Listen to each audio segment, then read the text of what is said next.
Nebraska's in their first bye week of the season, and man, it has been a busy one. So in today's video, I'm going to be sharing some huge nuggets that I've learned over the last couple of days, some breakout players for Nebraska, injury updates, our preparation for Indiana, some inside information, and so much more. So really quick, I have a jam-packed video for you today. If you're fired up, hit that like button.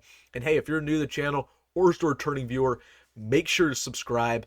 I post daily Nebraska football content. Nobody else on Husker YouTube does that. So if you're a die-hard Husker fan, like I'm assuming you are, make sure to subscribe. You will be thanking yourself that you did. But without further ado, let's get into it, going over some nuggets from Nebraska's bye week. What's going on in Lincoln? What's been going on throughout practice? Well, in my first segment, I want to talk about a certain player on Nebraska's roster, how he's been performing in practice, and what he's looking like going into the Indiana game. Dylan Raiola. Now, Dylan Raiola has one of the highest work ethics I've ever seen from a freshman quarterback, and he's getting into the facility early, right when the sun is rising, and he's leaving when the sun is setting. This guy works hard. He's committed to the grind. He's obsessive over his errors, something that I've noted, over the last couple of weeks. When he performed poorly against Illinois in that fourth quarter, he missed that crucial touchdown pass. He was obsessing over that throw, trying to perfect it. Same deal with Rutgers last week. He knew he didn't play very well, and he has been obsessing over the last couple of games to fix his performance, to get back to the good side of where he knows he can play. And for that reason, I think that he's going to have a really good bounce back game versus Indiana. Again, just his work ethic is unbelievable. It's commendable. He's getting into the facility very, very early, reviewing film, lifting, practicing, throwing at all times, building a good chemistry with the rest of his teammates. And that has been accelerated this week because he understands how big of a game this is. And he's been working hard coming after a game that was the worst of his career up to this point. So I wanted to talk about Dylan Raiola first because I've been hearing a lot of good stuff about him and how seriously he's taking this bye week to get his body right. He was a little banged up after the Rutgers game, and he'll be ready to go versus Indiana. I expect him to have the best game of his career so far. Second storyline. Let's talk about some injuries, some guys who are hopefully going to play for Indiana, guys who I don't think will play, and some injuries that actually happened in practice over the last week. So Tommy Hill's the first guy. He should be ready to go for Indiana. That is the word from the coaching staff. Again, he's had a foot injury ever since that Illinois game that's been bothering him. It's a lingering issue. It's probably not going to go away for the rest of this year, but it can get better.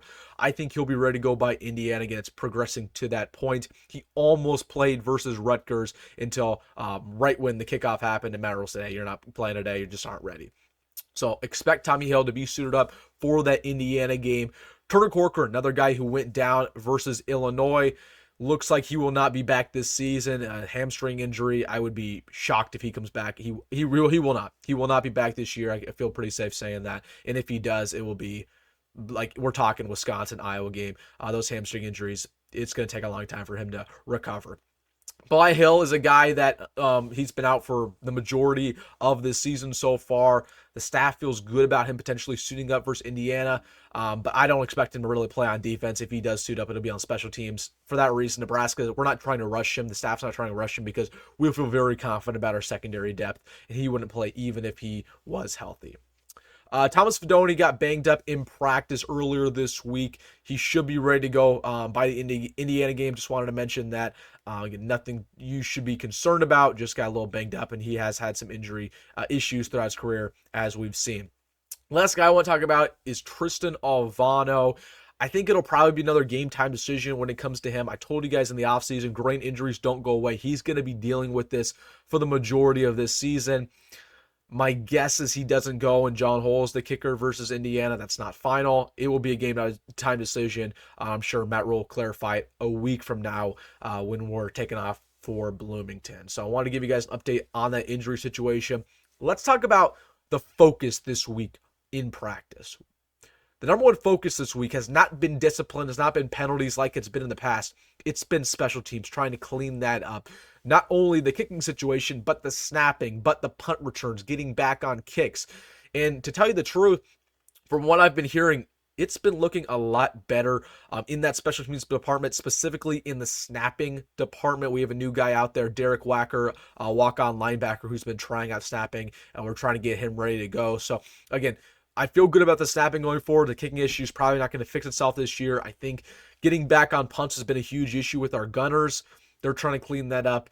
Hopefully they do just that. Again, I told you guys over the last couple weeks, we were never going to fix our special teams before the bye because it's just impossible because you're trying to focus on a new team, trying to game plan. During a bye week, you could focus on issues like this. So hopefully we see some improvement versus Indiana because we need it, and that's been the focus. Fourth storyline. I want to talk about the offense because that's been another focus throughout practice, specifically this week. Indiana has one of the best offenses in the country, and we'll talk about them next week, what's been going on over there. But our defense can shut them down, but we can't shut them down completely. Indiana's still going to put a point on us, probably a couple touchdowns. For that reason, our offense needs to strike back. They need to respond. It might be a situation where you get into a shootout, okay, where you need to put up 21, 28, 35 points in order to win. So the staff knows this. They've been focusing on the offense a lot recently and trying to get some more of their playmakers to football. Ja'Cory Barney has been a real big focus in practice this week, getting him the football on these reverses. He was not a part of the Rutgers game plan that much, which is one of the reasons our offense didn't do well. Ramir Johnson's been a part of the game plan a lot during practice as well. Just getting your dynamic players of football, guys who could make other players miss. So wanted to mention that. Also, I'm not 100% sure on this, but again, our offensive line, we've dealt with a lot of injuries. We've dealt with a lot of suspensions. Would not be shocked if we throw the football a lot more in this back half of the season just because our running game's not getting any push. And that's due to the offensive line. So would not be shocked if they start to trust Dylan Raiola's arm a little bit more. We start airing it out just a lot more during the ball game. But we need Mike Mazuka back starting on the offensive line. That's a fact because our offensive line really struggling without him. We'll see what happens there. I don't have an update for you guys on that Mike Mazuka situation. If I do, I'll post a video about it. No question about it. Again, talked with a lot of members of his family over the last couple weeks. Feel good about where he stands with the team. He's going to stay with the team, obviously. That's all I can tell you. I don't want to share too much more about it, at least not now, because it's not in our best interest as a football team for me to tell you what's going on. And I've told you guys everything you already need to know. All right, fifth and final storyline, the confidence, man. The confidence is good in the locker room. I told you guys last week how important it was to win that Rutgers game, not only just to get the W, but for that confidence, because you never want to lose going into a bye because that'll kill everything. That'll kill your confidence. That'll kill your morale. That'll kill your team chemistry. And a lot of times when you go into the bye with an L, those losses start to compound. And one thing leads to another. You lose to Rutgers, you lose to Indiana, then you lose to Ohio State. That's 3 losses in a row. We had to curb that. We did by beating Rutgers. So I feel good about the energy. And this team also knows one thing. Now, we didn't play good versus Rutgers, specifically the offense. And they feel confident that, yeah, even if we're not playing our A game, we can still win. But they know it's not good enough. So, again, this offense really needs to step up, but the morale's been good. These guys are really happy, just resting for a week and getting out there versus a good Indiana team. Want to mention one thing. Ceyair has earned a black shirt. Right now, as recording this, it's not official. I just got word from my buddy, but it might be official tomorrow when I do post this. But Ceyair has earned a black shirt. Does he start? To be determined. I think he should. Him and Tommy Hill should start at corner. I would likely move Marquise Buford back to safety. And then Hartzog can probably ride the bench and come in every now and then. But that's what I would do. No question about it. Like Marcus Buford, honestly, is playing pretty good at corner, but Ceyair's on a different level.